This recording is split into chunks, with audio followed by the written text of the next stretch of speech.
the heart of Africa, Congo, a land of immense beauty and unimaginable suffering. To understand the current conflict, we must journey back to the colonial period, a time when the seeds of discord were sown. Under Belgian rule, ethnic divisions were exploited for control. Arbitrary borders were drawn, disregarding existing social fabrics. This created a tinderbox of resentment ready to ignite. The Belgians favored certain groups, like the Tutsi in Rwanda, creating a hierarchy that fueled animosity. This policy of divide and rule had devastating consequences, leaving a legacy of mistrust and animosity. When independence finally arrived, it was into this fractured landscape that Congo was thrust. The old wounds of colonialism, left to fester, quickly erupted into open conflict. The post-colonial era saw the rise of Mobutu Sese Seko, a dictator who ruled Congo with an iron fist for over 3 decades. His regime, characterized by kleptocracy and human rights abuses, further eroded the nation's fragile foundations. State institutions crumbled under the weight of corruption.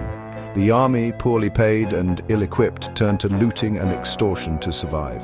This created a climate of impunity where violence became the norm. Mobutu's policies, driven by self-enrichment, plunged Congo deeper into chaos, setting the stage for the horrors that would follow. In 1994, the Rwandan genocide sent shockwaves across the region. Hutu extremists, responsible for the massacre of nearly 1 million Tutsis, fled across the border into eastern Congo. Among them were the Interahamwe militia, carrying with them the poison of their genocidal ideology. The presence of these armed groups, seeking refuge and revenge, destabilized eastern Congo. They preyed on the local population, igniting new cycles of violence. This spillover of the Rwandan genocide turned Congo into a battleground, exporting the flames of hatred and plunging the region further into darkness. The M23 militia, a group composed primarily of ethnic Tutsis, emerged in the volatile landscape of eastern Congo.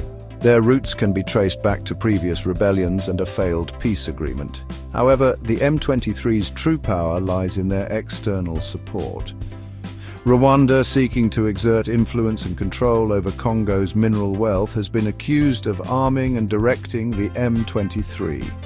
This proxy war has fueled instability and allowed Rwanda to benefit from the chaos.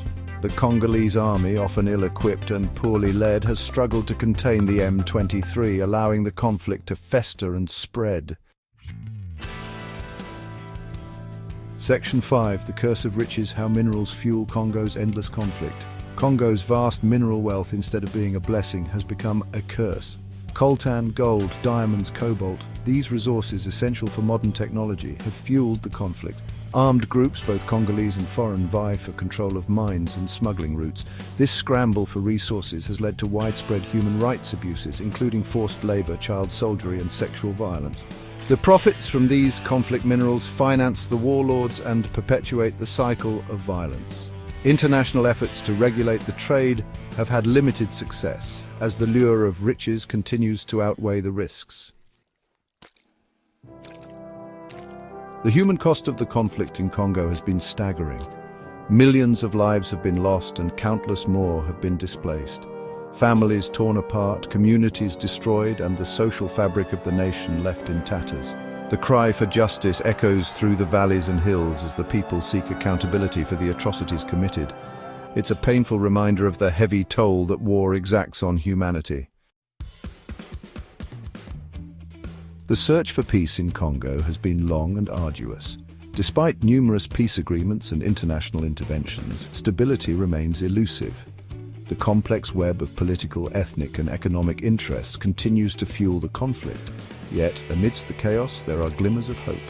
Local communities and grassroots organizations strive tirelessly to build bridges and foster reconciliation.